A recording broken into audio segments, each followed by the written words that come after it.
பலரும் நம்ம நிகழ்ச்சிகளை தொடர்ச்சியாக பார்க்குறீங்க. ஆனால் சப்ஸ்கிரைப் பண்ண மறந்துடுறீங்க. நம்ம நேயர்கள் மறக்காமல் சப்ஸ்கிரைப் பண்ணுங்கள். இனி வரும் நாட்களில் நிறைய அரசியல் பேச வேண்டியிருக்கு.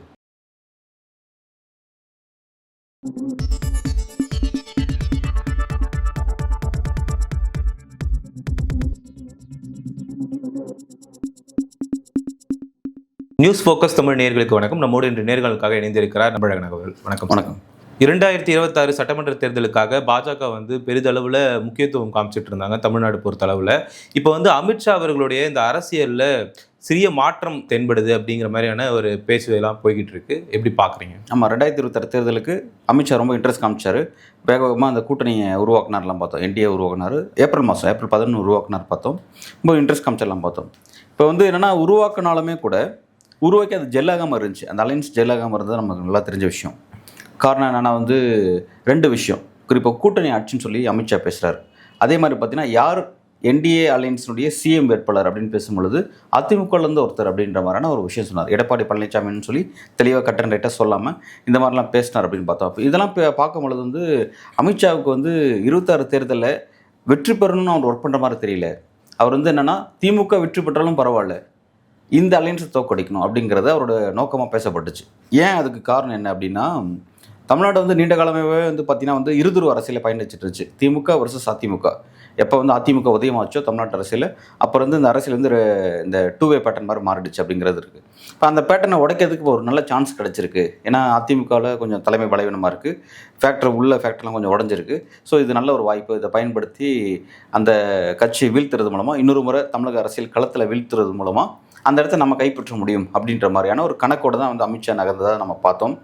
ஏன்னா அப்படி தான் புரிஞ்சிக்க முடிஞ்சுது. நடந்ததெல்லாம் வச்சு பார்த்தா அப்படி தான் புரிஞ்சிக்க முடிஞ்சுது. ஏன்னா அந்த அலையன்ஸ் உருவாகிட்டு அவங்க அவங்களுக்கு எதிர்க்கட்சியாக இருக்கக்கூடிய திமுக அலையன்ஸ் எதிர்த்து ஃபைட் பண்ண மாதிரி தெரியல. அவங்களுடைய தப்பை அட்ரஸ் பண்ணுறதா இருக்கட்டும், அவங்களுடைய ஆன்டி இன்கம்பன்ஸை கேள்வி கேட்குறதா இருக்கட்டும், அவங்களுடைய மற்ற ஊழல் விஷயங்களோ மற்ற இன்னும் நிறைய சிக்கல்கள்லாம் இருக்குது. ஆன்டி இன்கம்பன்ஸு, சட்ட ஒழுங்கு பிரச்சனை, இந்த மாதிரி நிறைய விஷயங்கள் இருக்குது. அதெல்லாம் ஃபோக்கஸ் பண்ணி இந்த அலையன்ஸ் ஒர்க் பண்ணாங்கன்னா, அதுக்காக ஒரு அரசியல் ஒர்க் பண்ணாங்கன்னா அது நல்ல ஒரு இம்பாக்ட் ஏற்படுத்திருக்கும். ஆனால் அவங்க அப்படி பண்ணுற மாதிரி தெரியல. அந்த அலையன்ஸ் உருவானதுக்கப்புறமும் கூட எப்படி பொலிட்டிக்கல் ஸ்பீச் இருந்துச்சு அப்படின்னா, திரும்ப என்டிஏக்குள்ளேயே இருக்க சப்ஜெக்ட்ஸ் தான் உட்கட்சி விவகாரம் டிஸ்கஷனில் இருந்துச்சு. உட்கட்சிங்கிறதால இன்னர் அலைன்ஸ் கோயலேஷன் பார்ட்னர்ஸ்குள்ளே இருக்கிற பிரச்சனையை டிஸ்கஸ் பண்ணுற மாதிரி தான் போயிட்டு இருந்தது. ஸோ அதனால தான் நமக்கு அப்படி பார்வை இருந்துச்சு. இவங்க வெற்றி பெறுவதற்காக அரசியல் செய்கிற மாதிரி தெரியல, இவங்க சேம் சைட் கோல் போடுற மாதிரி தெரியுது. அதுதான் அதிமுக பின்னுக்கு தள்ளுறது தான் பாஜக நோக்கம்னா, எதுக்கு அதிமுக கூட கூட்டணியில் இருக்கணும்? அது என்டிகே இல்லை, அதை கூட்டணியில் இருந்தால் தான் சாத்தியமாக்க முடியும். கூட்டணிக்குள்ளே இருந்தால் தான் சாத்தியமாக்க முடியும். ஒருவேளை இப்போ எடப்பாடி பழனிசாமி அவர்களுக்கு நீங்கள் சொல்கிற மாதிரி நம்ம போய் கூட்டணிக்கு உள்ளே போகாமல் அவங்களால செய்ய முடியாது. ஏன் அப்படின்னா, இப்போ அவங்க உள்ளே போகாமல் இருந்தாங்கன்னா எடப்பாடி பழனிசாமி நல்ல ஒரு ஆப்ஷன், விஜய் கூட அலைன்ஸ் சேர்த்து ஒரு நல்ல ஒரு ஆப்ஷன். விஜய் கூட அலைன்ஸ் சேர்ந்தான்னா நிச்சயமாக இந்த 26 எலெக்ஷனில் அவங்களுக்கு ஒரு பெரிய வெற்றி வாய்ப்பு உறுதியாக இருக்குது. ஏன்னா ஏடிஎம்கேக்கு உடஞ்சாலுமே கூட இப்போ 20% வாக்கு வங்கி இருக்குது. விஜய்க்கு அன்டெஸ்டட் வாக்கு வங்கி 10+ கன்ஃபார்ம் இருக்குது. மினிமம் 10, மேக்ஸிமம் 15 சொல்கிறாங்க. சரி, 10 கூட வச்சுப்போம். 10+20 அப்சல்யூட்லி 30% ஆச்சு. இப்போ இவங்களோட பாமக மற்ற சின்ன சின்ன கட்சிகள் சேரும்போது நிச்சயமாக அது ஒரு பெரிய வெற்றியை நோக்கி போகும். ரெண்டாவது பார்த்தீங்கன்னா, இது பாஜக அல்லாத கூட்டணி அப்படிங்கிறதுனால ஒருவேளை இந்த அலைன்ஸ் அமைஞ்சிருந்தான் தாவேக அதிமுக இந்த அலைன்ஸ் உருவாக இருந்ததுன்னா, இது கூட பார்த்தீங்கன்னா திமுக இருக்கக்கூடிய மற்ற கட்சிகளுக்கும் இன்னொரு ஸ்பேஸ் கிடச்சிருக்கும். நமக்கு அங்கே போகிறதுக்கு ஒரு வாய்ப்பு இருக்குது. சீட்ஸ் பிரச்சனை அப்படின்னா நான் இங்கே வரல வாய்ப்பு இருக்குது. அப்போ கட்டாயமாக அது வந்திருக்கும். அப்படி இருக்கும்போது அது பெரிய அவங்க வெற்றி தடுக்க ஒரு பெரிய வாய்ப்பாக அமைஞ்சிருக்கும். ஆனால் அப்படி ஒரு வாய்ப்பை எடப்பாடி பழனிசாமிக்கோ அதிமுகவுக்கோ அமித்ஷா கொடுக்கல அப்படிங்கிறத நம்ம கவனிக்கிறோம். அதனால தான் அப்படி கொடுத்தா நிச்சயமாக இருதுரு அரசியல் வந்திருக்கும். நாளைக்கு அப்படி அமைஞ்சதுன்னா திமுக இங்கே தோற்கடிக்கப்பட்டு திரும்ப அதிமுக ஆட்சி வருவதற்கு ஒரு வாய்ப்பு அமைஞ்சிருக்கும். அப்போ இருதுரு அரசியல் மறுபடியும் மாறி இருக்கும். ஏடிஎம்க்கு அப்போ பாஜகக்கான ஸ்பேஸ் இல்லை அப்படின்னு நம்ம போயிருக்கும். ஸோ இப்போ என்னன்னா, இப்போ கூட்டணி நம்ம போய் முன்னாடி முந்திக்கிட்டார் அவர். இப்போ அதிமுக கூட்டணி தான் வச்சது அடிப்படையில் என்னாச்சுன்னா, இப்போ எடப்பாடி பழனிசாமி வேறு ஆப்ஷன் கிடைக்காது. இப்போ இந்த அலையன்ஸ் உடனே ஜெல்லாகி வேறு யாராவது வரதா இருந்தாலும் இந்த இதை ஏற்றுக்கிட்டு தான் வர மாதிரியா இருக்கும். விஜய் என்னென்னா எனக்கு கொள்கை எதிரின்றார் பாஜக. இப்போ உள்ள ஒரு சிக்கல் இருக்குது. அந்த மாதிரி மற்ற யாரும் சிபிஎம் சிபிஐ வேறு யாரும் விசிக யாரும் வர முடியாது. ஒரு நெருக்கடி இருக்குது. இந்த அலைன்ஸ் சேர்த்துக்கிட்டு பாமக வந்தால் தான் உண்டு, மற்ற சின்ன சின்ன கட்சியில் வரவங்க அந்த மாற்று கருத்து இல்லை. இப்போ அதனால தான் என்னென்னா, அதிமுக வீழ்த்தணும் அப்படின்னா நாம் உள்ளே போனால் தான் வாய்ப்பு இருக்குது. அப்படின்றனால தான் அமித்ஷா கணக்கு போட்டு அந்த அலைன்ஸை வேகமாக உருவாக்குறான்னு பார்த்தோம். உருவாக்கி இது வெற்றி பெறத நோக்கி போகாமல் போயிட்டு இருந்த விஷயம். இப்போ என்னாச்சுன்னா, இப்போ சவுத்தில் கிட்டத்தட்ட ஒரு 5 மக்களவைத் தொகுதியில் இருக்குது. அந்த 5 மக்களவைத் தொகுதிகளுக்கு உட்பட்ட சில பூத் கமிட்டி மாநாட்டை ஆர்கனைஸ் பண்ணியிருந்தாங்க பாஜக. அதை அமித்ஷா பேசியிருந்தார். அவர் தான் அந்த மீட்டிங் அந்த மாநாட்டில் பேசினார். ரொம்ப முக்கியமான சில விஷயங்கள் இன்னரில் என்னென்ன பேசிட்டு போனார் அப்படின்னா, இப்போ எடப்பாடி பழனிசாமி ஒன்று சொல்கிறாரு, தமிழ்நாடு பாஜக ஒன்று சொல்லுது. 2க்கும் மாற்று கருத்து இருக்குது அப்படிங்கிற ஒரு விஷயம். இது வந்து உள்ள பெரிய பிரச்சனை. அதாவது என்னன்னா, கூட்டணி ஆட்சின்றதாக இருக்கட்டும், அல்லது வந்து சிஎம் வேட்பாளர் யார் அப்படிங்கிற விஷயமா இருக்கட்டும், இதில் வந்து பாஜக வேறு நிலைப்பாடு இருக்குது. ஆனால் அதிமுக என்ன சொல்கிறேன்னா, அதிமுக தனிப்பெரும்பான்மை வெற்றி பெற்று ஆட்சி அமைக்கும்னு சொல்கிறாங்க. எடப்பாடி பழனிசாமி தான் சிஎம் அப்படிங்கிற விஷயத்தை அதிமுக சொல்கிறாங்க. இப்போ இதனாலனா பாஜகவுக்கும் அதிமுகவுக்கும் பெரிய சிக்கல் உருவாகிட்டு இருக்கு. ஸோ வந்து இந்த பிரச்சனையை கவனிக்கும் பொழுது அமித்ஷா வந்து என்ன பண்ணுறாரு, சரி ஓகே திரும்ப வந்து எடப்பாடி பழனிசாமிக்கு பிரியாரிட்டி நம்ம கொடுப்போம் அப்படின்ற மாதிரியான ஒரு அறிவுறுத்தல் அவர் சொன்னதாக தான் செய்திகள் வந்துட்டுருக்கு. ஏன் அதனால தான் அமித்ஷாவது என்டி ஆட்சின்னு சொல்கிறாரு. அண்ணாமலை உச்சகட்டம் என்ன சொல்கிறாரு, பாஜக ஆட்சின்னு சொன்னார். இது என்டி ஆட்சின்றதை வந்து இதை கூட எடுத்துகிட்டு, அது அதிமுகங்கிறத கூட அங்கேருந்து எடுத்துகிட்டு, இது வந்து பாஜக வரப்போகிற எலெக்ஷனில் வெற்றி பெற போகிறது யாருன்னா பாஜக ஆட்சியை வெற்றி பெற போது நாங்கள் தான் ஆட்சி அமைக்க போகிறோம் அப்படின்னு சொன்னார். இதில் வந்து எடப்பாடி பழனிசாமி ரசிக்க மாட்டார், பெரிய டிஸ்டர்ப் ஆயிருப்பான்னு பார்த்தோம். ஆனால் அண்ணாமலை என்ன சொல்கிறாருன்னா, எடப்பாடி பழனிசாமி அவர்களை முதல்வராக்குறத எங்களோட நோக்கம் அப்படிங்கிற மாதிரி உள்ளுக்குள்ள இருந்தே சொல்கிறாரு. அதை எப்படி பார்க்குறது? அதை தான் நான் சொல்ல வந்தேன். இப்போ சவுத்தில் நடந்த அந்த பூத் கமிட்டி மாநாட்டில் அமித்ஷா வந்து எல்லா விஷயத்தையும் கவனிச்சிருக்கார். சப்ஜெக்ட்ஸ், அதாவது அவர் வந்து அரசியல் ரொம்ப டெப்த்தாக யோசிக்கிறார். பல கோணங்களை அவர் அலசி ஆராய்ஞ்சிட்டு அவர்கிட்ட ஒரு மாற்றம் ஏற்படுது. அவர் எப்போ வர்றார் அப்படின்னு பார்த்தீங்கன்னா, நல்லா கவனிக்கணும். விஜயுடைய மாநாடு முடிச்சதுக்கப்புறம் அவர் வர்றார்.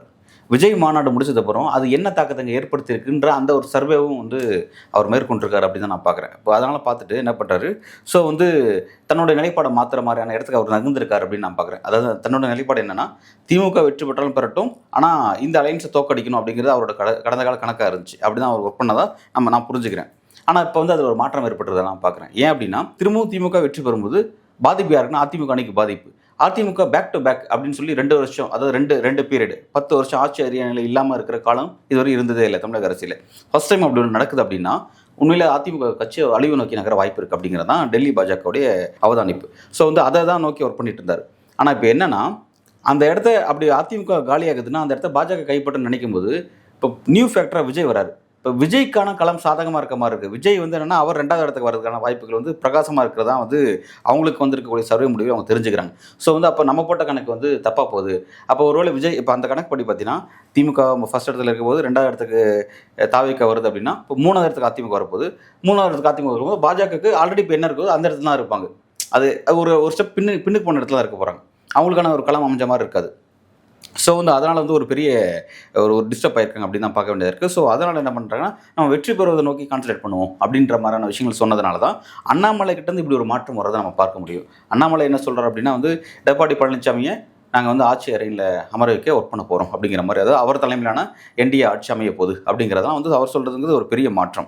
அதே மாதிரி நயினா நாகேந்திரன்ட்டு அவர்கிட்டையும் ஒரு மாற்றம் ஏற்படுது. அவர் வந்து சொல்கிறாரு வந்து, என்டிஏல யார் வலிமையான கட்சினா இங்கே தமிழ்நாட்டில் அதிமுக தான் வலிமையான கட்சி. ஸோ வந்து அதிமுகவில் இருக்கக்கூடிய அதனுடைய பொதுச் செயலாளர் தான் வந்து சிஎம் வேட்பாளர். ஸோ வந்து அவர் தான் முடிவு பண்ண போகிறாரு. ஆஃப்டர் த எலெக்ஷனுக்கு பிறகு கூட்டணி ஆட்சியா இல்லை தனித்த ஆட்சி அப்படிங்கிறத அவர் தான் முடிவு பண்ண போகிறாருன்னு சொல்லிட்டு இப்போ தான் ஃபுல் அண்ட் ஃபுல், அதாவது முழு அதிகாரத்தையும் எடப்பாடி பழனிசாமிகிட்ட ரீஇன்ஷியேட் பண்ணுற மாதிரியான ஒரு டைமென்ஷன்ஸ் மாறுது அந்த அலைன்ஸ்குள்ளே. அது இப்போ தான் மாறுது. ஸோ வந்து இதன் அடிப்படையில் பார்க்கும்போது நம்ம என்ன நினைக்கிறோம் அப்படின்னா, ஸோ வந்து இப்போ வெற்றி நோக்கி கான்சன்ட்ரேட் பண்ணி ஒர்க் பண்ண போகிறாங்களோ அப்படிங்கிற ஒரு விஷயத்தை நமக்கு தென்பட ஆரம்பிக்குது அப்படிங்கிறது கவனிக்கிறேன். இப்போ என்டிஏ பொறுத்த அளவுக்கு இப்போ தமிழ்நாடு அரசியலில் ஏற்பட்டிருக்கக்கூடிய மாற்றம்ங்கிறது இப்படி தான் நீங்கள் பார்க்குறீங்க. ஆமாம். இப்போ அமித்ஷா அவர்களுடைய இந்த தமிழ்நாடு அரசியலில் பார்வை அப்படிங்கிறது வந்து இப்போ மாற்றம் ஏற்பட்டிருக்குன்னா, திடீர்னு ஏன் இந்த மாற்றம் ஏற்பட்டிருக்கு? அதுக்கு வந்து சில காரணங்கள். இப்போ என்னென்னா, ஃபஸ்ட்டு காரணம் எது தெரியுங்களா? இப்போ எடப்பாடி பழனிசாமி ஒரு சுற்றுப்பயணம் போயிட்டுருக்காரு.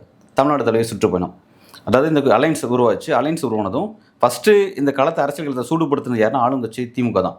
அவங்க வந்து ரொம்ப ஃபாஸ்ட்டாகவே மக்களவைத் தேர்தல் ரிசல்ட் வந்ததுக்கப்புறம் உடனே வந்து வேகமாக அரசியல் ஒர்க் பண்ண ஆரம்பிச்சோன்னு நம்ம பார்த்தோம். அப்புறம் வந்து இப்போ அவங்க தான் வந்து பல ஸ்கீம்ஸ் கொண்டு வந்து மக்களை தேடி ஸ்டாலின், மக்களுடன் ஸ்டாலின் அப்படின்ற மாதிரி நிறைய ஸ்கீம்ஸ் எல்லாம் கொண்டு வந்து மக்களை நோக்கி ரொம்ப ஃபாஸ்ட்டாக போகிறாங்க அப்படின்லாம் பார்க்குறோம். ஸோ வந்து பிரதான ஆளுங்கட்சியை வந்து இவ்வளோ உன்னிப்பாக அரசியல் செய்யும்போது எதிர்க்கட்சிக்கு கூடுதலான பொறுப்பு இருக்குது. ஸோ வந்து டக்குன்னு வந்து அவருக்கு வந்து ஒரு பொறி தட்டுது. சரி, உடனே அவரும் தன்னோட அரசியல் ஆரம்பிக்கலாம் அப்படின்னு சொல்லிட்டு அவர் வந்து ஒரு சுற்றுப்பயணத்தை நோக்கி நகராரு.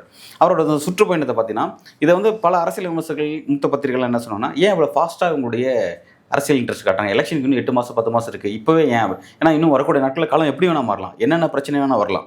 அப்போ அது வந்து ரொம்ப ஃபாஸ்ட்டாக ஒர்க் பண்ணுறாங்கன்னு நம்ம பார்க்குறோம். தமிழ்நாட்டில் இதுக்கு முன்னாடி எப்பயுமே இந்த மாதிரியான ஃபாஸ்ட்டான அரசியல் தேர்தல் அரசியல் இருந்ததில்லை அப்படிங்கிறது கவனிக்கிறோம். இப்போ வந்து அந்த மாதிரி போயிடுச்சு. ஸோ வந்து எடப்பாடி பழனிசாமி ஃபாஸ்ட்டாக செய்ய ஆரம்பிச்சார். எடப்பாடி பழனிசாமி ஃபாஸ்ட்டாக செய்கிறது தான் இப்போ அமித்ஷாவுக்கு ஒரு முக்கியமான, அதுவும் ஒரு காரணம். இப்போ எடப்பாடி பழனிசாமி தேர்தல் பிரச்சாரத்துக்கு போகிறாரு. அவர் என்ன சொல்கிறாருன்னா, எங்கள் தலைமையில் தான் வந்து என்டிஏ ஆட்சி, எங்கள் தலைமையில் ஆட்சி, நாங்கள் தான் வந்து கூட்டணிக்கு தலைமை தாங்கிறோம், நான் தான் வந்து முடிவு பண்ண போகிறேன், கூட்டணி ஆட்சியா என்ன ஆச்சுங்கிறத முடிவு பண்ண போகிறேன், நான் தான் சிஎம் வேட்பாளர் அப்படிங்கிறத அதிமுக நிர்வாகிகளும் சொல்கிறாங்க, தொண்டர்களும் பல இடங்களில் பேசுகிறாங்க. அதே மாதிரி பார்த்தீங்கன்னா அவரும் பல இடங்களில் வாய்ப்பு கிடைக்கிற எல்லா இடங்களும் சரி மீடியா முன்னாடியும் பேசுகிறாரு. ஆனால் என்னென்னா அமித்ஷாவும் எடப்பாடி பழனிசாமியும் அவங்க தனிப்பட்ட முறையில் பேசிக்கிட்டது நிச்சயமாக இதுவாக இருக்கும் அப்படிங்கிறத எதிர்பார்க்கல. ஏன்னா அமித்ஷா வந்து வெளிப்படையாக அதை பேச மாட்டார். அமித்ஷா வெளிப்படை வேறு பேசுகிறாரு, ஆனால் எடப்பாடி பழனிசாமி வெளிப்படை வேறு ஒன்று பேசுகிறார். இப்போ இந்த கான்ஃப்ளிக்ட் அங்கே இருக்கிறதுனால அமித்ஷாக்கு இது ஒரு ஆச்சரியமாக தான் இருக்குது. என்னடா நம்ம பேசின விஷயத்தை தாண்டி இவர் வெளியில் வேறு விஷயம் பேசுகிறாரு அப்படின்ற மாதிரியான ஒரு விஷயம் அவங்களுக்கு போயிட்டுருக்கு. அதில் என்னென்னா எடப்பாடி பழனிசாமி கொஞ்சம் ஸ்கோர் பண்ணுறாரோ அப்படிங்கிறது தான் அமித்ஷா உணர்ந்துட்டார். ஏன்னா வந்து திரும்ப திரும்ப அவர் இந்த கருத்தை பதிவு பண்ணிகிட்டே இருக்கார் மக்கள் மத்தியில். அப்போ பதிவு பண்ணும்பொழுது வந்து நிச்சயமாக வந்து தொண்டர்கள் ஜெல்லாகவே மாட்டாங்க. கீழே வந்து அந்த பயணத்தில் பார்த்தீங்கன்னா அதிமுக தொண்டர்களும் பாஜக தொண்டர்களும் ஜெல்லாகவே மாட்டாங்க. இப்போ இடையில தான் வந்து நயினா நாகேந்திரன் வந்து தன்னோட வீட்டுக்கு வந்து பார்ட்டிலாம் கொடுத்தாரு எடப்பாடி பழனிசாமிக்கு. சரி 2 தலைவர்களும் ஒன்றா சேரும்போது அந்த தொடர்களும் சேருவாங்க அப்படின்றது எதிர்பார்ப்பு. ஆனால் வந்து இந்த பிரச்சனைலாம் இருக்கிறதுனால ஸோ வந்து இது ஒரு பெரிய விஷயம். எடப்பாடி பழனிசாமி தனிப்பட்ட முறையில் ஒரு ஒரு சுற்றுப்பயணம் போகிறது, ஒரு அரசியலை இனிஷியேட் பண்ணுறது அப்படிங்கிறது அவருக்கு ஒரு ப்ளஸ்ஸாக மாறிச்சு. இது வந்து அமித்ஷாவுக்கு கொஞ்சம் யோசிக்க வச்சிருக்கு. ரெண்டாவது என்ன, ஏற்கனவே சொன்ன மாதிரி விஜயோட அரசியல் வந்து அது கொஞ்சம் அப்பரன் எடுக்கிற மாதிரி இருக்கும்போது இப்போ அது வந்து புதிய ஃபேக்டராக வந்து அது ஒரு இடத்த 2வது இடத்த கைப்பற்றுது அப்படின்னா அப்போ நம்ம போட்ட கணக்கு தப்பாக போதோ அப்படிங்கிற மாதிரியான சில விஷயத்தை வந்து அவர் வந்து ப்ரிடிக்ட் பண்ணுறாரு அப்படிங்கிறத பார்க்குறோம். இன்னொன்று என்ன அப்படின்னா இன்னொரு நெருக்கடி இருக்குது. இப்போ பாஜக என்ன பேசிகிட்டு இருக்காங்கன்னா மக்களவைத் தேர்தல் நடந்து முடிச்சதுக்கப்புறம் என்ன சொல்லியிருக்காங்கன்னா எங்களுக்கு வாக்கு வங்கி 18% உயர்ந்திருக்குன்னு சொல்கிறாங்க. அவங்களோட வாக்கு வங்கிங்கிறது 18% ஆகிடுச்சுன்னு சொல்கிறாங்க. ஏடிஎம்கேக்கு வந்து 20% இருக்குது, 2 சேர்ந்துச்சுன்னா கிட்டத்தட்ட 38-39% இருக்குது அப்படிங்கும்போது நாங்கள் தான் ஆட்சி அமைக்க போகிற மாதிரி பேசிகிட்டு இருந்தாங்க. இப்போ என்னென்னா ஒருவேளை இந்த அலைன்ஸ் நாங்கள் தோக்கடிக்கிறோன்னு வச்சுக்கோமே, பழைய கணக்குப்படி அதிமுக தோக்கடிக்கிறோம் அப்படின்ற மாதிரி ஒர்க் பண்ணாலும் கூட இவங்க சொன்ன 18% வாக்கு வங்கி இவங்க நிரூபிச்சாகணும். நாளைக்கு எலெக்ஷன் டெஸ்ட் முடிச்சதுக்கப்புறம் அது ஒரு பெரிய சிக்கலாக மாறும். உங்களுக்கு 18% சொல்லிட்டு இருந்தீங்க, நீங்கள் எப்படி 18%ன்னு கேட்பாங்க. இப்போ இதில் என்னென்னா இன்றைக்கி வரக்கூடிய செய்தி என்னென்னா அமித்ஷா வந்து சவுத்துக்கு வந்துட்டு போனார் பார்த்தீங்களா, வந்துட்டு போயிட்டு அங்கே இருக்கக்கூடிய சில முக்கியமான பூத்து நிர்வாகிகள்லாம் கூப்பிட்டு வந்து யார் வெற்றி பெற செய்கிறீங்களோ நம்ம பங்கெடுக்கிற நம்ம செலக்ட் பண்ணக்கூடிய தொகுதிகளில் பாஜகவுடைய வெற்றியை உறுதி செய்யக்கூடியவங்களுக்கு சிறப்பு பரிசீலனை காத்திருக்கு அப்படிங்கிற மாதிரிலாம் சில ஆஃபர்லாம் சொல்கிறார். ஆனால் அவர் இன்னொரு விஷயம் சொல்கிறார். என்ன சொல்கிறாருன்னா களம் நமக்கு சாதகமாக இல்லைங்கிறது அவருக்கு வந்து செய்தியாக இருக்குது. களம் வந்து நமக்கு சாதகமாக இல்லை, ஸோ நெருக்கடியான விஷயமா இருக்க போது சரி நம்மளுடைய குறைஞ்சபட்சம் அதிமுக அதிமுகவும் சேர்த்து வெற்றி பெற வேண்டியது அவங்களோட நோக்கம் கிடையாது. நம்ம அந்த அலைன்ஸில் நம்ம எத்தனை தொகுதி நம்ம எடுக்கிறோம் அந்த தொகுதி நம்ம வெற்றி பெறணும் அப்படிங்கிறது தன்னுடைய ஒரு கௌரவ பிரச்சனை அவங்க பார்க்குறாங்க. ஏன்னா 18% வாக்கு வங்கியும் பேசிகிட்டு இருக்காங்க. ஸோ அப்படி இருக்கும் பொழுது வந்து அதை நோக்கி அவங்க நகர்ந்தாகணும் கட்டாயமாக. அப்போ வந்து இந்த ஒரு நெருக்கடிலாம் அவருக்கு இருக்கிறதுனால தான் வந்து சரி ஓகே வேண்டாம் நம்ம இதுக்கு களத்தை மாற்றிப்போம் அப்படின்ற மாதிரியான ஒரு இடத்துக்கு நகர்ந்துருக்கிறதா சொல்லப்படுது. அதனால தான் வந்து அண்ணாமலைக்கும் நயினாருக்கும் இன்ஸ்ட்ரக்ஷன் அவர் அப்படி கொடுத்துருக்காரு. எடப்பாடி பழனிசாமி பிரதானமாக அவர் ஃப்ரண்ட் பேஸில் வச்சு பேசுங்க, அவருக்கான கிரெடிட்டை கொடுத்து பேசுங்க அப்படின்ற மாதிரி இவர் சொன்னதுனால அவங்க பேசுகிறாங்க. இவர் சொல்லாமல் அவங்க நிச்சயமாக பேச மாட்டாங்க. அது நம்ம நல்லா புரிஞ்சுக்கும். அமித்ஷா சொல்லாமல் அமித்ஷா சொல்லுக்கு மாறுபட்ட சொல்ல வந்து நயினாரும் அண்ணாமலையும் பேச மாட்டாங்கிறது நம்ம புரியுது. அவர் பேச வேண்டியதை இவர் மூலமாக பேசியிருக்காரு அப்படிங்கிறத நம்ம அதை புரிஞ்சுக்கணும். இப்போ அதிமுகவை பின்னுக்கு தள்ளணும் அப்படின்னு சொல்லி நினைச்சவங்க இப்போ வந்து வெற்றியை நோக்கி தள்ளணும் அப்படிங்கிறான ஒரு முடிவுக்கு எடுத்திருக்கிறாங்க அப்படின்னு நம்ம பார்க்கணும் இந்த விஷயத்தை. ஓகே, இப்போ பாஜகவை பொறுத்த அளவுக்கு இந்த மாதிரியான மாற்றங்கள் ஏற்பட்டிருக்கு. நம்ம முன்னாடியே பேசின மாதிரி எடப்பாடி பழனிசாமி அவர்களும் சில திடீர் மாற்றங்களை வந்து ஏற்படுத்தியிருக்கிறாரு அப்படிங்கிற மாதிரி தான் இருக்குது. இப்போ அவர் என்ன மாதிரியான கணக்குகள் போட்டு நகர்ந்துகிட்டு இருக்காருன்னு பார்க்குறீங்க? எடப்பாடி பழனிசாமி போகக்கூடிய ஃபர்ஸ்ட் கணக்கு என்னென்னா வந்து பிரதான ஆளுங்கட்சி ஆக்டிவ் பாலிடிக்ஸ் வந்துட்டாங்க, எலெக்ஷன் பாலிடிக்ஸ் வந்துட்டாங்க. நம்மளும் நகரன்ற ஒரு நெருக்கடி இருக்குது, அவர் நகரார். 1. 2வது என்னென்னா இப்போ வந்து அவருக்கு நிறைய சிக்கல் இருக்குது, தலைமைக்கு சிக்கல் இருக்குது. ஏன் அப்படின்னா வந்து உள்ளுக்குள்ளேயே நிறைய ரெபிள்ஸ் ஃபேக்டர் இருக்காங்க. ஏற்கனவே பார்த்தீங்கன்னா தினகரன் ஃபேக்டர் வெளியே போயாச்சு, சசிகலா ஃபேக்டர் வெளியே போயாச்சு, ஓபிஎஸ் ஃபேக்டரியும் வெளியே அமுச்சிட்டாங்க. இதெல்லாம் அமுச்சிட்டு சரி ஓகே நமக்கு தான் தலைமை கிடச்சிச்சு அப்படின்னு அவர் ரிலாக்ஸாக அவரால் உட்கார முடியல. காரணம்னா அடுத்த ரெபிள்ஸ் வந்து ஆல்ரெடி பாஜக உருவாக்கிட்டாங்கிறத நம்ம பார்க்குறோம். செங்கோட்டையன் விஷயத்தை பார்த்தோம், எஸ்பி வேலுமணி கூட வேற ஒரு பாலிடிக்ஸ் பண்ணுறாருன்னு சொல்லி சொல்கிறாங்க. 2வது நிறைய பேர் வந்து இங்கே ஷிஃப்ட் ஆகிட்டு இருக்காங்க. இந்த மாதிரி நிறைய நெருக்கடி போயிட்டு இருக்கு. இப்போ என்னன்னா தன்னோட தலைமை வந்து கட்டாயமாக வந்து நம்ம வந்து ஒரு கரஸ்பாண்டிங் லீடருங்கிறத காட்ட வேண்டிய ஒரு நெருக்கடி அவருக்கு ஏற்பட்டிருக்கு. ஸோ வந்து அதுவும் ஒரு ரீசன். நம்ம இப்படி போகிறது மூலமாக தன்னுடைய தலைமையை அதாவது அதிமுகவுக்குள்ளே இப்போ நான் தான் தலைமை, என்னை தாண்டி வேறு யாரும் கிடையாது, நீங்கள் யாரை சொன்னாலுமே சரி மக்களோட செல்வாக்கு எனக்கு தான் இருக்குது அப்படிங்கிறத ப்ரூவ் பண்ணுறதுக்கும் அவருக்கு தலைமை அப்படிங்கிற மாதிரி அதை ப்ரூவ் பண்ணுறதுக்கு அவருக்கு ஒரு நெருக்கடி ஒன்று. அதனால் அவர் போகிறாரு அப்படிங்கிறத பார்க்குறோம். இந்த அரசியல் நோக்கி நகராரு.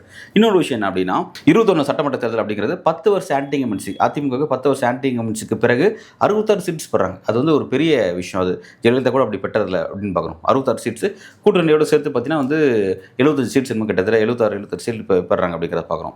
அப்படி இருக்கும் பொழுது வந்து என்னென்னா இப்போ இந்த முறை அந்த அப்போ 21 பார்த்தீங்கன்னா ரெண்டு தலைமையாக இருந்துச்சு. ஓபிஎஸ் இபிஎஸ் 2 பேருமே இருந்தாங்க. 2 பேரோட தலைமையில் கிடைச்ச அந்த வெற்றி தான். சவுத்தில் பார்த்தீங்கன்னா ஓபிஎஸ் ஃபேக்டர் வாக்கு எல்லாமே சிதறலை, பெரிய அளவில் சிதறலை. டிடி தினகரனால மக்களவைத் தேர்தல் 2019 சிதறடிக்க முடியாதது கூட சட்டமன்றத்தில் சித்தடிக்க முடியல அப்படிங்கிறத பார்க்குறோம். அப்போ அந்தளவுக்கு வந்து கொஞ்சம் ஓபிஎஸ் உள்ளே இருந்தனால நிறைய வாக்கு அவங்களுக்கு கிடச்சிச்சு அப்படிங்கிற மாதிரி இருந்துச்சு. ஆனால் இந்த முறை அந்த ஃபேக்டரும் வெளியே போயிடுச்சு. இது ஓபிஎஸ் ஃபேக்டரும் வெளியே போயிடுச்சு, தினகரன் ஃபேக்டரும் வெளியே போயிடுச்சு, ஓபிஎஸ் ஃபேக்டரும் வெளியே போயிடுச்சு, சசிகலா ஃபேக்டரும் இல்லை. அப்போ அப்படி இல்லை, அப்படி 3 பேருமே இல்லாத மாதிரி இருக்கும்போது சவுத்தில் பார்த்தீங்கன்னா ஒரு பெரிய நெருக்கடி உங்களுக்கு இருக்குது. குறிப்பாக வந்து அந்த முக்குளத்தூர் சமூகத்தினுடைய வாக்குகள் வந்து இவங்களுக்கு எதிராக திரும்பி இருக்க வாய்ப்பு இருக்குது. ஸோ வந்து அதெல்லாத்தையும் சரி பண்ணணும் அப்படின்னும் போது இந்த எலெக்ஷனை பொறுத்த வரைக்கும் தன்னோட தலைமை தான் வெற்றி பெறாமல் போனாலும் பரவாயில்ல, ஆனால் வந்து இருக்கிற இடத்த எதிர்கட்சி தலைவர் அந்த அந்தஸ்தை வரக்கூடிய எலெக்ஷன் சந்திக்கணும், அது அந்த அந்த போஸ்டிங்கை தக்க வச்சுக்கணும். ஏன் அப்படி சொல்கிறீங்க? ஏன் அப்படி சொல்கிறேன் அப்படின்னா, வெற்றி பெறுவதை நோக்கி அவர் ஏன் நகர மாட்டாங்கிறார் அப்படின்றத சொல்கிறேன்னா, திமுக அலைன்ஸ் வந்து ரொம்ப வலுவாக இருக்குது. அந்த அலைன்ஸ் வந்து இன்னமும் கூட வந்து உடையாமல் அப்படி தான் இருக்குது. எப்போ 2019 மக்களவைத் தேர்தலுக்கு முன்னாடி உருவான அலைன்ஸ் அது இப்போ வரையும் அப்படி தான் போயிட்டுருக்கு. நீங்கள் அரசியல் சாணக்கிய கொண்ட நபராக இருந்தாலும் சரி, உங்களுக்கு இன்னும் வேறு என்னென்ன விஷயங்கள், உங்களுக்கு எவ்வளோ கேலிபர் இருக்கோ, உங்கள் கேலிபர் மூலமாக அந்த அலைன்ஸில் டிஸ்டர்ப் நீங்கள் ஏற்படுத்தி காட்டியிருக்கணும். அதுதான் வந்து உங்கள் ஒரு நீங்கள் அந்த அலைன்ஸ்க்கு எதிராக நீங்கள் தனிப்பட்ட ஆளாக போராடிட்டு இருக்கீங்க, அதிமுகன்ற மாதிரி போராடிட்டு இருக்கீங்க, சிதறுண்ட அதிமுக வச்சு நீங்கள் போராடிட்டு இருக்கீங்க. உங்களோட என்ன பாஜகவும் ஜெல்லாக மாட்டாங்க. வேறு யாரும் வந்து பாமக 2 பேர் பிரிஞ்சிருக்கு, தேமுதிக உங்களோட வரதை பற்றி சொல்லவே மாட்டேங்கிறாங்க, மற்ற சின்ன சின்ன லட்டர்பேடு கட்சியும் சைலண்டாக இருக்காங்க. ஸோ அப்படி இருக்கும் பொழுது இப்போ நீங்கள் தனிப்பட்ட ஒரு சிதறுண்ட இந்த அதிமுக எப்படி வந்து அந்த திமுக அலைன்ஸ் எப்படி உங்களை ஃபைட் பண்ண முடியும்? ஸோ அதனால வந்து அது பெரிய இப்போ அதாவது தேர்தலில் வெற்றி பெறுறது செகண்டரி, வெற்றி பெற மாதிரியான ஒரு தோற்றம் எனக்கு இருக்குங்கிறத அவர் நிரூபிக்கணும் மக்கள் மத்தியில். அந்த இடத்துல அவர் தோற்று நிற்கிறார் தான் நான் பார்க்குறேன், தனியாக தான் போராடி இருக்காருன்னு நான் பார்க்குறேன். ஸோ அதனால் என்ன நான் நினைக்கிறேன்னா, அவருக்கு வெற்றி பெறதை தாண்டி இப்போ இருக்கக்கூடிய எதிர்க்கட்சி தலைவன்ற அந்தஸ்தையாக நம்ம தக்க வச்சுக்கணும் அப்படிங்கிறத அவர் கணக்கு போகிறார் அப்படின்றத நான் பார்க்குறேன். ஸோ வந்து அந்த மாதிரியான ஒரு சிக்கல் அவருக்கு இருக்குது. அவர் அதை நோக்கி தன்னோட அரசியல் கொண்டு போயிட்டுருக்காரு. ஸோ நான் ஆல்ரெடி ஏற்கனவே சொன்ன மாதிரி இப்போ ஏற்கனவே பாஜக உள்ள சில ரிபல்ஸ் ஃபேக்டரை உருவாக்கி வச்சுருக்காங்க, அவங்களுக்கு ஒரு நெருக்கடி இருக்குது. ரெண்டாவது, எல்லாரையும் வெளியேற்றிட்டோம், நம்ம மட்டும் தான் இருக்கோம், நம்ம மட்டும் இருக்குன்னா நம்ம ஒரு வெற்றி பெறக்கூடிய தலைமைன்றதை நம்ம காட்டணுன்ற ஒரு நெருக்கடி ஒன்று இருக்குது. இன்னொரு விஷயம் என்ன தெரியுங்களா, அதாவது அவர் வந்து பாஜகவோட அலைன்ஸ் விட்டுருங்க, இடையில வந்து தாவேக்காவோட பேச்சுவார்த்தை நடந்துச்சு, அதிமுக தாவேக்கா இடையில பேச்சுவார்த்தை நடந்துச்சு. பேச்சுவார்த்தையில் என்ன விஜய் வச்சிருக்க டிமாண்ட் என்னென்னா, அவர் வந்து ரொம்ப அதிகபட்சமான டிமாண்ட் வந்து இந்த அலைன்ஸில் வச்சார். சிஎம் கேண்டிடேட் நான் தான் அப்படின்ற அளவுக்கு பேசப்பட்ட விஷயமா இருந்துச்சு. அதில் தான் வந்து இவங்களுக்கு வந்து 2 பேரும் ஃபாஸ்ட்டாக ஜெல் ஆகலை, இல்லாட்டி ஃபாஸ்ட்டாக அறிவிச்சிருந்துருப்பாங்க. ஆனால் அந்த பேச்சு ரொம்ப நாள் போயிட்டே இருந்து அறிவிக்கப்படாமல் இருந்ததுக்கான காரணம் அந்த பேரங்கள் விஷயம் வந்து சரியான படியில் அப்படிங்கிறனால தான் அன்றைக்கு வந்த செய்தியாக இருந்துச்சு. ஸோ வந்து விஜய் வந்து சிஎம் கேட்குறாரு, இடையில டெப்யூட்டி சிஎம் கேட்டாங்க, அப்புறம் சிஎம் கேட்குற அளவுக்கு அவங்களோட மூவ் இருந்துச்சுன்னு சொல்லப்பட்டுச்சு.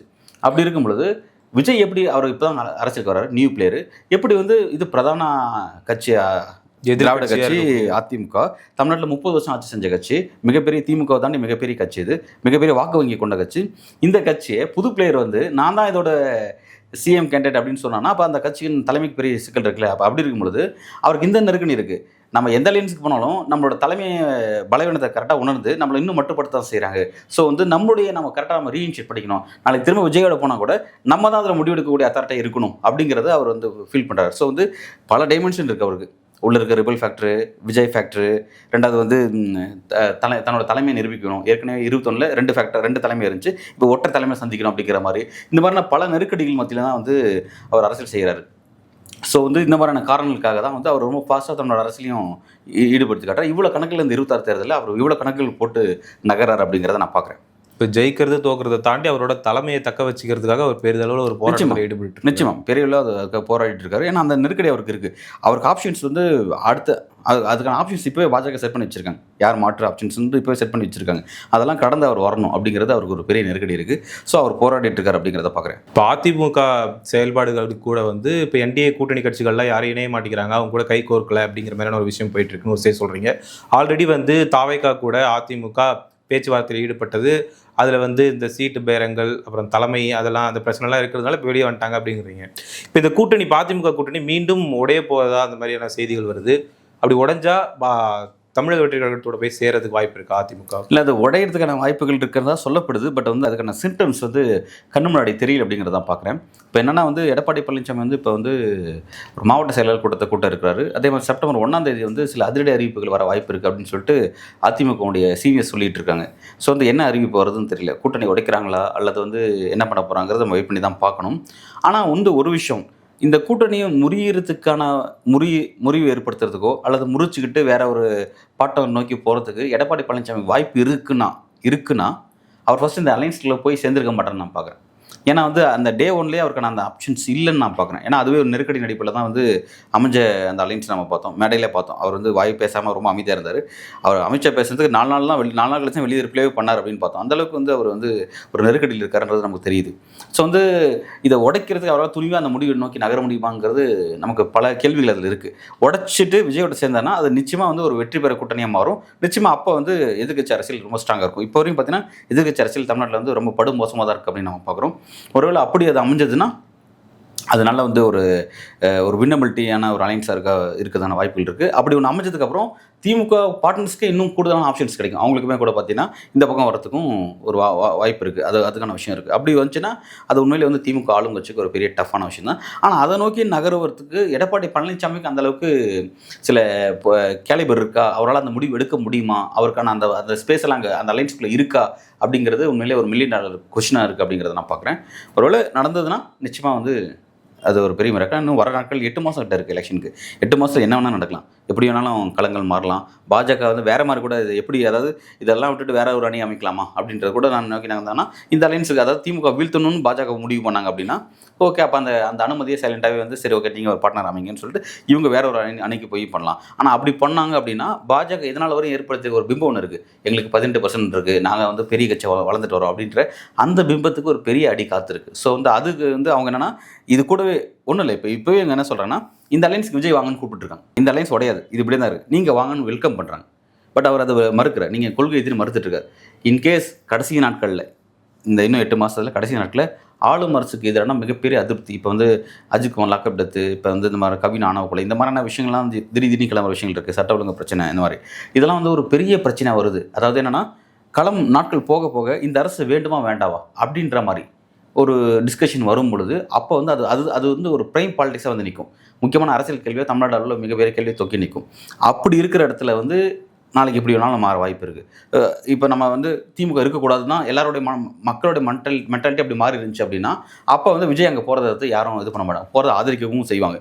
ஆனால் இந்த 8 மாதத்தை கரெக்டாக கவனிப்பாக கரெக்டாக பெரிய அளவில் அதிருப்தியில் எதுவும் உருவாக்காமல் இந்த அரசு ரொம்ப கிளியர் கட்டாக நிர்வாகம் பண்ணி கொண்டு போயிட்டேன்னு வைங்களேன், அவங்களுக்கு ஒரு பெரிய சிக்கல் தான். திரும்ப இந்த ஏன்னா இப்போ 4 முனை போட்டி அப்படின்னும் போது நிச்சயமாக டிஎம்கேக்கு பெரிய எட்ஜ் இருக்குங்கிறது மாற்று கருத்து இல்லை. ஆனால் வந்து மெஜாரிட்டி கிடைக்குமாங்கிறது ஒரு டவுட் இருக்குது. ஏன்னா வந்து வாக்குகள் இப்போ விஜய் வராரு, அவருக்கு 10% சொல்கிறாங்க. ஏன்னா போன முறை வந்து பார்த்தீங்கன்னா 21 பார்த்தீங்கன்னா வெற்றி தோல்வி தீர்மானிச்சது வந்து 3% வாக்கு வங்கி தான். இப்போ இந்த மாதிரி வந்து விஜய் வராருன்னா அவர் புதுசாக ஒரு 10% 15% எடுக்கிறார் அப்படின்னா நிச்சயமாக இந்த அலைன்ஸ்லையும் சேர்த்து தான் எடுப்பார். எல்லா லைன்ஸும் சேர்த்து எடுக்க போகிறார். பெரிய அளவில் ஸ்பாய்லராக இருக்க போகிறார். யாருக்கு எவ்வளோ போகுது, யார் எவ்வளோ இழக்க போகிறாங்க அப்படிங்கிறது தெரியல. அப்படி இழக்கும் போது ஆளுங்கட்சி இந்த அலைன்ஸ் இழந்தாங்கன்னா அது உண்மையிலே அவங்களோட மெஜாரிட்டியை பாதிக்கிற மாதிரியான ஒரு சிக்கலில் போய் முடிக்கிறதுக்கு வாய்ப்பு இருக்குது. ஸோ வரும் நாட்களில் இந்த அரசியல் கொஞ்சம் முக்கியமான சப்ஜெக்டாக இருக்கும்னு நினைக்கிறேன். எப்படி போகுது அப்படிங்கிறத நம்ம வெயிட் பண்ணி பார்க்கலாம். அதான் நீங்கள் சொன்ன மாதிரி இன்னும் 8 மாத காலம் இருக்குது 2026 சட்டமன்ற தேர்தலுக்கு. அதுக்குள்ளே நடக்கக்கூடிய மாற்றங்கள்லாம் நம்ம பொறுத்து வந்து பார்ப்போம். உங்களோட நேரத்துக்கும் கருத்துக்கு நன்றி.